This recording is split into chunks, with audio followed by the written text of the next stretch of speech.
some breaking news. We are just hearing that Shamima Begum has lost her appeal against the removal of her UK citizenship. So she lost her UK citizenship. Shamima Begum lost her UK citizenship. Why did she lose a UK citizenship? Listen to some more of the report and we'll find the answer to that question. But I'm sure you already know. Let's listen to the report. A woman who, at the age of 15, in 2015, left the UK and travelled to Syria to join the Islamic State group, and she was stripped of her British citizenship by the Home Secretary at the time, Sajid Javid, because of her involvement with the extremist group. She has appealed against having her citizenship stripped, but she has now lost that appeal. So we now know why she lost the UK citizenship in the first place, why this Home Secretary at the time took her citizenship away from her. We know the answer to the question why now, don't we? Now let's listen to some more of the report. It's going to have a security expert on talking about Shamima Begum. Let's listen to what the security expert says. Speak to Anthony Glees, a security expert from the University of Buckingham. Thank you very much for joining us this morning. To what extent was this what you expected the decision to be? Well, it is very much what I expected the decision to be, and I hope it sort of settles the matter. This is, of course, a tragedy for Shamima, but it is also much more of a tragedy for all the people who lost their lives at the hands of the brutal, sadistic, so-called Islamic State, whom she supported. It's also a question of politics. What would have been the implications if she had been allowed to come back to the UK and regained her citizenship? She wasn't the only person who'd been stripped of her citizenship. About 150 people, we're told, have also been stripped of their citizenship. All of them would have appealed, and had she come back to the United Kingdom, whatever her own views were, she would have been treated as an icon by Islamists in the United Kingdom. So I'm not surprised. The politics of it were wrong, but the bottom line is this is the law, and all of us believe in lawfulness. The government has been found not to have broken the law. As I say, I'm not surprised, and I think we should now draw a line under the matter of Shamima Begum. So, as a security expert said at the end of that report, it's good if we could draw a line under it now, isn't it? Draw a line under it. Because she's lost her citizenship, she's no longer a UK citizen. She doesn't have the rights and responsibilities that all British citizens have. Her citizenship has been taken away from her, and I think she's should be probably classed as stateless.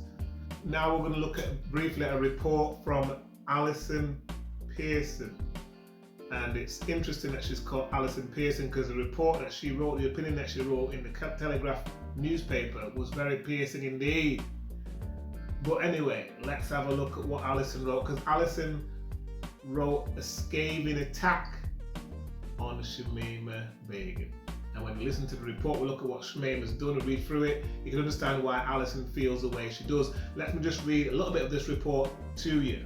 This is what Alison wrote in the Telegraph. She said this, Alison, she said, "There is no way on earth that Begum did not witness the barbarity carried out in the name of the bloodthirsty cause she so willingly embraced, although that was a story she stuck to in recent interviews. Equally offensive was the claim that she had been the victim of trafficking. Thousands of girls did suffer that fate, and unlike Begum, they were raped by the butchers of the Islamic State, one of whom she married." This is what Alison wrote. As I say, it's a scathing attack. Now listen to some more.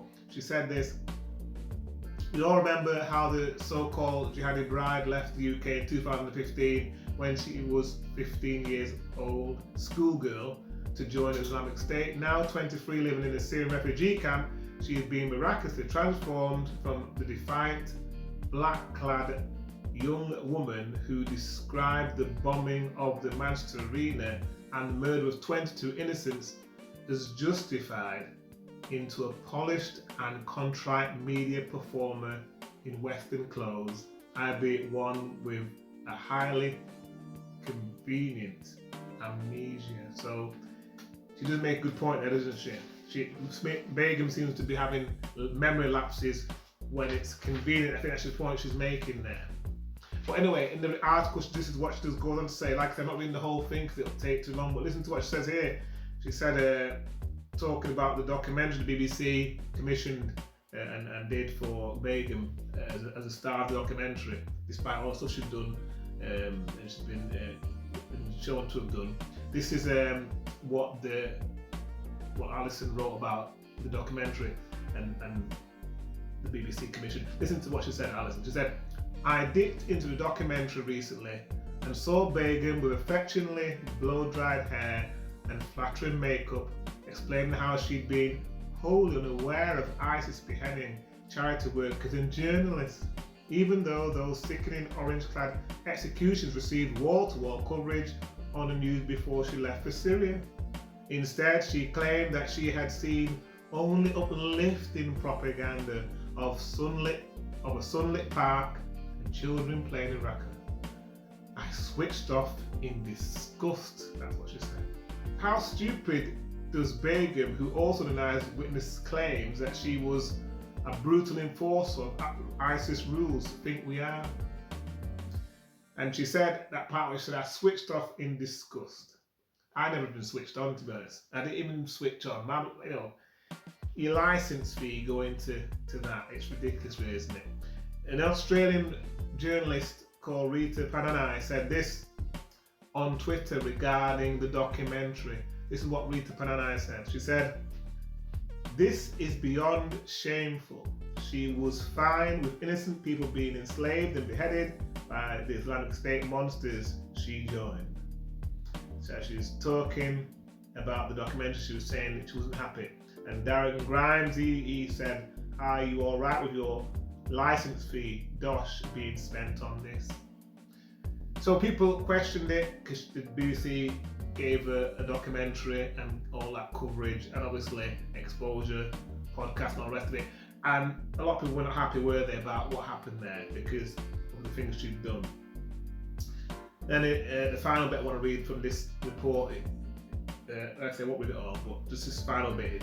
She says, "Begum's supporters accuse the rest of us of lacking compassion for the young woman who is forced to live out her days in a hellish limbo. Why not bring her back," they argue, "so she can face British justice in a fair trial?" And then she said, I always prefer to reserve my compassion for Yazidi girls who were captured by IS, and used as sex slaves. Women like Nadia Marud, Nobel Prize winner at the age of 29, who was kidnapped by IS, raped and beaten daily.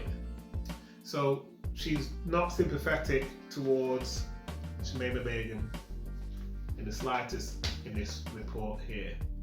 And it is very powerful words from Alison Pearson regarding Shamima Begum. Many people are not happy with Shamima, and a lot of people are very happy that she's not being allowed to come back to the UK. Lots of people are happy about it because of the things she's done and the horrific, uncaring attitude she had towards innocent people who were killed in the Manchester Arena bombing. The things she said really disgusted some of the things she said, and she was kind of supporting people, innocent people being killed. What do you think? Do you think she should have been allowed to come back to the UK? It's interesting, I forgot there's a little point I wanted to bring, actually, I just remembered now a little bit where she says about coming back to the UK. She said this, she said, "It's tempting to agree that Begum should be tried in the country where she was born, but the chances of testimony meeting British standards of evidence is remote. Most of the witnesses are probably dead, murdered by Begum's mates, and the Human Rights Act prevents us from dealing adequately with terrorists and their supporters here in the UK. If her lawyers had succeeded and the removal of Begum's citizenship been nullified, she would have been back and it would have been almost impossible to deport her." that's just a little bit of what to bring in as well. So what do you think? Do you think she should have been allowed back into the UK? Do you think she should have allowed her citizenship to be given back to her? And do you think she should have been allowed to be brought back to the UK and tried in the UK? I think a famous journalist or commentator, political commentator called Hitchins, he was mentioned as saying that he thinks she should be allowed to come back to the UK. But what do you think, is it? Do you think it would be the right thing to do to send her back to the UK, let her come here and face justice in the UK, or do you think it's good that she's lost the citizenship of the UK? She is no longer classed as a British citizen.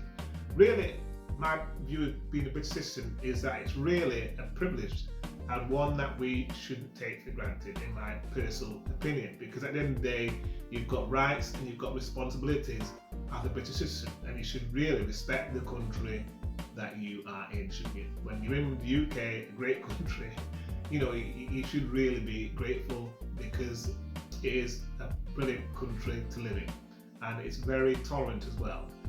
Lots of standards and policies and procedures that benefit the population. Now, of course, it's not perfect, we know that, but it is in my opinion, one of the best places to live in the world, or one of the best places to live on the earth. But what do you think? I want your opinion. What do you think? Tell me what you think by commenting in the comment section.